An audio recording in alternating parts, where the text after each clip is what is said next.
Hey guys, welcome back to the channel. ಮೊದಲನೇದಾಗಿ ನಮ್ಮ ಕೋರಿ ಗ್ರೇವ್ಸ್ ಅವರ ಬಗ್ಗೆ ಮಾತಾಡೋದಾದ್ರೆ ನಿಮಗೆ ಗೊತ್ತಿರಬಹುದು ನಮ್ಮ ಕೋರಿ ಗ್ರೇವ್ಸ್ ಅವರ ಸಿಚುಯೇಷನ್ ಇಷ್ಟು ದಿನ ಯಾವ ರೀತಿ ನಮಗೆ ನೋಡೋದಕ್ಕೆ ಸಿಕ್ಕಿತ್ತು ಅಂತ.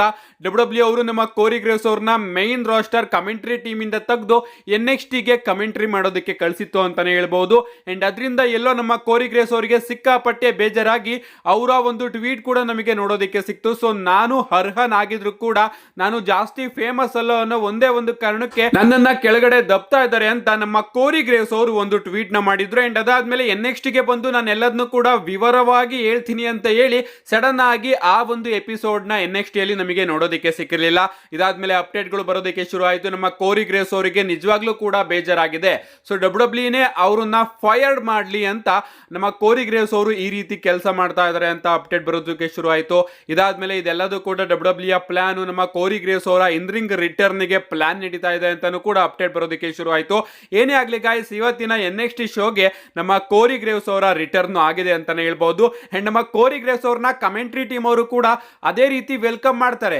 ನೀವು ನೋಡ್ತಾ ಇರೋದು AI ಅಲ್ಲ, ಇದು ನಿಜವಾಗ್ಲೂ ಕೂಡ ಕೋರಿ ಗ್ರೇವ್ಸ್ ಅವರೇ. ಸೊ ಕೋರಿ ಗ್ರೇವ್ಸ್ ಅವರು NXT ಗೆ ರಿಟರ್ನ್ ಆಗಿದ್ದಾರೆ ಅಂತ ಕಮೆಂಟೇಟರ್ಸ್ ಗಳು ಕೋರಿ ಗ್ರೇವ್ಸ್ ಅವ್ರನ್ನ ಇಂಟ್ರೊಡ್ಯೂಸ್ ಮಾಡಿಸ್ತಾರೆ. ಅಂಡ್ ನಮ್ಮ ಕೋರಿ ಗ್ರೇವ್ಸ್ ಅವರು ಹೇಳ್ತಾರೆ, ನಾನು ಬೆಸ್ಟ್ ಪ್ಲೇಸ್ ಗೆ ಮತ್ತೊಮ್ಮೆ ವಾಪಸ್ ಬಂದಿದ್ದೀನಿ. ಸೊ ಇದು ನನ್ನ ಪ್ಯಾಷನ್, ಅದು ಎಲ್ಲೇ ಆಗಿದ್ರು ಕೂಡ ನಾನು ನನ್ನ ಪ್ಯಾಷನ್ ನ ಫಾಲೋ ಮಾಡ್ತೀನಿ ಅಂತ ನಮ್ಮ ಕೋರಿ ಗ್ರೇವ್ಸ್ ಅವರು ಕೂಡ ಹ್ಯಾಪಿಯಾಗಿ ಮಾತಾಡ್ತಾ ಇದ್ದಾರೆ.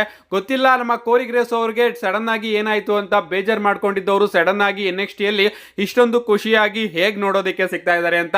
ಏನೇ ಆಗ್ಲಿ, ಅವರು ಹಾಗೆ WWE ನಡುವೆ ಏನೋ ಒಂದು ಕಾನ್ವರ್ಸೇಷನ್ ಆಗಿದೆ ಅನ್ಕೋತೀನಿ. ಸೊ WWE ಅವರು ಹೇಗೋ ನಮ್ಮ ಕೋರಿ ಗ್ರೇವ್ಸ್ ಅವ್ರನ್ನ ಕನ್ವಿನ್ಸ್ ಮಾಡಿದ್ದಾರೆ. ಈ ವ್ಯಕ್ತಿನೂ ಕೂಡ WWE ನ ಬಿಟ್ಟು ಬೇರೊಂದು ಕಂಪನಿಗೆ ಹೋದ್ರೆ ಚೆನ್ನಾಗಿರೋದಿಲ್ಲ. ಸೊ ಇವನ ಹತ್ರ ಟ್ಯಾಲೆಂಟ್ ಇದೆ, ಇದನ್ನ ನಾವು ಚೆನ್ನಾಗಿ ಯೂಸ್ ಮಾಡ್ಕೋಬೇಕು ಅಂತ WWE ಅವರು ಪ್ರಾಬಬ್ಲಿ ನಮ್ಮ ಕೋರಿ ಗ್ರೇವ್ಸ್ ಅವ್ರನ್ನ ಕನ್ವಿನ್ಸ್ ಮಾಡಿದ್ದಾರೆ ಅನ್ಕೋತೀನಿ.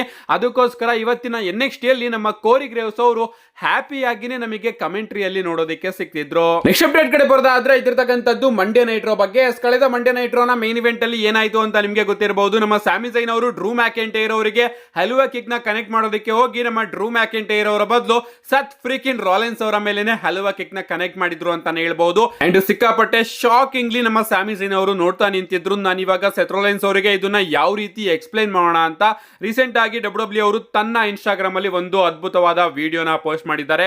ಈ ಒಂದು ವಿಡಿಯೋದಲ್ಲಿ ನೀವು ನೋಡ್ತಾ ಇರಬಹುದು ನಮ್ಮ ಸೆತ್ ರಾಲೆನ್ಸ್ ಹಾಗೆ ಸ್ಯಾಮಿ ಝೈನ್ ಅವರು Monday night Raw off air ಅಲ್ಲಿ ಆ ಒಂದು ಘಟನೆ ಬಗ್ಗೆ ಮಾತಾಡ್ತಾ ಇದ್ದಾರೆ. ನಮ್ಮ ಸ್ಯಾಮಿ ಝೈನ್ ಅವರು ಸೆತ್ ರಾಲೆನ್ಸ್ ಅವರಿಗೆ ಎಕ್ಸ್ಪ್ಲೈನ್ ಮಾಡ್ತಾ ಇದ್ದಾರೆ, ನಾನು ಬೇಕು ಅಂತ ನಿನ್ ಮೇಲೆ ಅಟ್ಯಾಕ್ ಮಾಡಲಿಲ್ಲ, ಅದು ಮಿಸ್ ಆಗಿ ಅಟ್ಯಾಕ್ ಆಗಿದ್ದು ಅಂತ. ಅಂಡ್ ಅದಕ್ಕೆ ನಮ್ಮ ಸೆತ್ ರಾಲೆನ್ಸ್ ಅವರು ಕೂಡ ಹೇಳ್ತಾ ಇದ್ದಾರೆ, ಆಫ್ ಕೋರ್ಸ್ ನಾನು ಒಪ್ಕೋತೀನಿ, ನನಗೆ ಗೊತ್ತು ನೀನು ನನಗೆ ಹೆಲ್ಪ್ ಮಾಡೋದಕ್ಕೆ ಅಲ್ಲಿಗೆ ಬಂದೆ ಅಂತ, ಬಟ್ ಮುಂದಿನ ಬಾರಿ ಸ್ವಲ್ಪ ಹುಷಾರಾಗಿ ಇರು, ಹುಷಾರಾಗಿ ಕೆಲಸನ ಮಾಡು, ಈ ರೀತಿ ತಪ್ಪುಗಳು ಮುಂದಿನ ಬಾರಿ ಆಗಬಾರ್ದು ಅಂತ ನಮ್ಮ ಸೆತ್ ರಾಲೆನ್ಸ್ ಅವರು ಸ್ಯಾಮಿ ಝೈನ್ ಅವ್ರಿಗೆ ಹೇಳಿ ಸರಿ ಇಲ್ಲಿಂದ ಹೊರಡು ಅಂತ ಅವ್ರನ್ನ ಕಳಿಸ್ತಾ ಇದ್ದಾರೆ.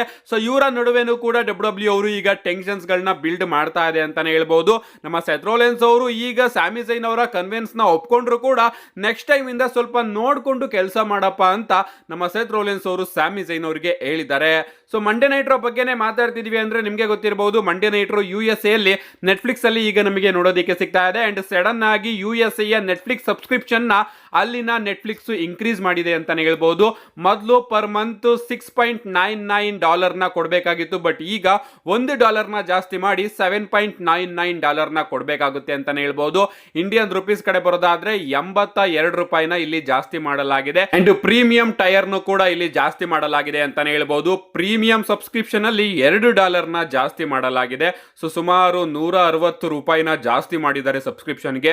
ಮೊದಲು $22.99 ಇತ್ತು, ಈಗ $24.99 ಆಗಿದೆ ಅಂತಾನೆ ಹೇಳ್ಬಹುದು. ಸೊ ನೆಟ್ಫ್ಲಿಕ್ಸ್ ಅಂತೂ USA ಯ ಜನಗಳನ್ನ ಲೂಟಿ ಮಾಡ್ತಾ ಇದೆ ಮಂಡೇ ನೈಟ್ ರೋನ ಅವ್ರಿಗೆ ತೋರಿಸೋದಕ್ಕೆ. ನೆಕ್ಸ್ಟ್ ಅಪ್ಡೇಟ್ ಕಡೆ ಬರೋದಾದ್ರೆ ಇದಿರ್ತಕ್ಕಂಥದ್ದು ನಮ್ಮ ಜೆಫ್ ಹಾರ್ಡಿ ಅವರ ಬಗ್ಗೆ. ನಿಮ್ಗೆ ಗೊತ್ತಿರಬಹುದು, ನಮ್ಮ ಜೆಫ್ ಹಾರ್ಡಿ ಅವರು WWE ಗೆ ರಿಟರ್ನ್ ಆಗೋದಕ್ಕೆ ಸಿಕ್ಕಾಪಟ್ಟೆ ಕಾಯ್ತಾ ಇದ್ದಾರೆ. ಈಗ ಅವರು TNA ಯ ಚಾಂಪಿಯನ್ ಆಗಿದ್ರು ಕೂಡ ನಾನು WWE ಅಲ್ಲೇ ರಿಟೈರ್ಡ್ ಆಗಬೇಕು, ನಾನು WWE ಗೆ ಬಂದು ನನ್ನ ಲಾಸ್ಟ್ ಮ್ಯಾಚ್ ಅಲ್ಲಿ ಕಂಪೀಟ್ ಮಾಡಿ ನಾನು WWE ಯ ಹಾಲ್ ಆಫ್ ಫೇಮ್ ಗೂ ಕೂಡ ಇಂಡೆಕ್ಟ್ ಆಗಬೇಕು, ಇದೇ ನನ್ನ ಆಸೆ ಅಂತ ನಮ್ಮ ಜೆಫ್ ಹಾರ್ಡಿ ಹಾಗೆ ಮೆಟ್ ಹಾರ್ಡಿ ಅವರು ಇಬ್ರು ಕೂಡ ಕಮೆಂಟ್ ಮಾಡಿದ್ದಾರೆ ಅಂತಾನೆ ಹೇಳ್ಬಹುದು.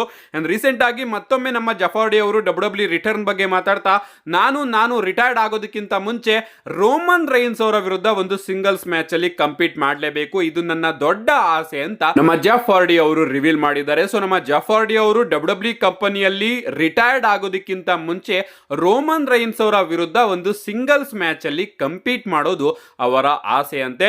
ನೋಡೋಣ ಗಾಯ್ಸ್, ಈ ಒಂದು ಆಸೆನ WWE ಅವರು ಈಡೇರಿಸ್ತಾರೋ ಇಲ್ವೋ ಅಂತ.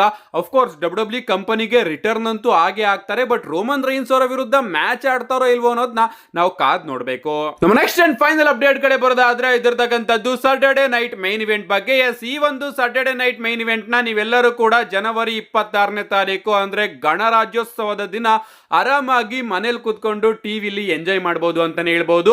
ಅಂಡ್ ಈ ಬಾರಿಯ ಸಾಟರ್ಡೆ ನೈಟ್ ಮೈನ್ ಇವೆಂಟ್ ಗೆ ಡಬ್ಲ್ಯೂ ಅವರು ಸ್ವಲ್ಪ ಇಂಟ್ರೆಸ್ಟಿಂಗ್ ಮ್ಯಾಚಸ್ ಗಳು ಹಾಗೆ ಸೆಗ್ಮೆಂಟ್ ಗಳನ್ನು ಕೂಡ ಅಫಿಷಿಯಲ್ ಆಗಿ ಕನ್ಫರ್ಮ್ ಮಾಡಿದ್ದಾರೆ.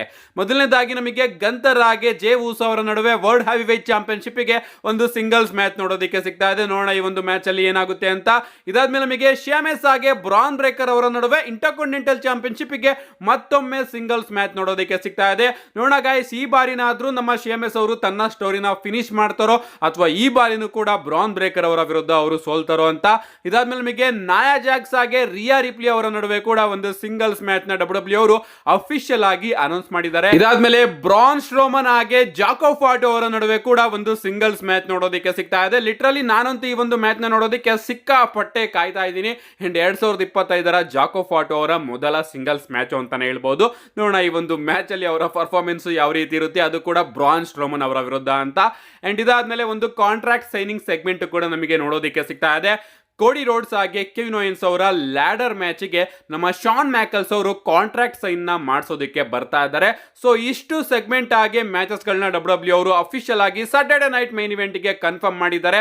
ಸೊ ಇಂಟ್ರೆಸ್ಟಿಂಗ್ ಆಗೇನೋ ಕಾಣಿಸ್ತಾ ಇದೆ. 2 ಗಂಟೆ ನಮಗೆ ಸಾಟರ್ಡೆ ನೈಟ್ ಮೈನ್ ಇವೆಂಟ್ ನೋಡೋದಕ್ಕೆ ಸಿಗುತ್ತೆ ಜನವರಿ 26ನೇ ತಾರೀಕು ಬೆಳಿಗ್ಗೆ 6 ಗಂಟೆಗೆ. ಯಾರು ಕೂಡ ಮಿಸ್ ಮಾಡ್ಕೋಬೇಡಿ ಅಂತ ಹೇಳ್ತಾ, see you guys in my next video.